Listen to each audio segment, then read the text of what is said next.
TET 2019 मध्ये विचारलेला अतिशय महत्त्वाचा प्रश्न पाहूया सोल्युशन. 15, 21, 28, 36 या कोणत्या प्रकारच्या संख्या आहेत? पर्याय दिलेला आहे चौरस संख्या, त्रिकोणी संख्या आणि पंचकोनी संख्या.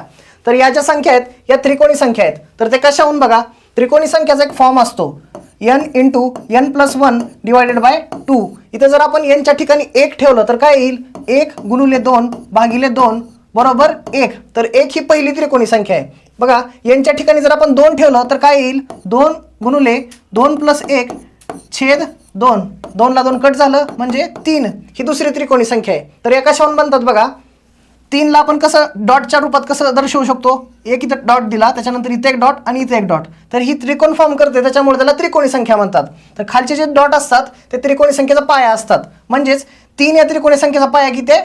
2. असंच जर आपण यांच्या ठिकाणी जर 3 ठेवलं तर काय येईल? 3 × 3 + 1 छेद 2. म्हणजेच बघा 3 × 4/2 म्हणजे काय येणार आहे? 6. ही पण एक त्रिकोणी संख्या आहे. तर 15, 21, 28, 36 या सर्व त्रिकोणी संख्या आहेत. त्रिकोणी संख्येचाच अजून एक प्रश्न दिलेला आहे, याचं उत्तर तुम्ही कमेंट करून सांगा.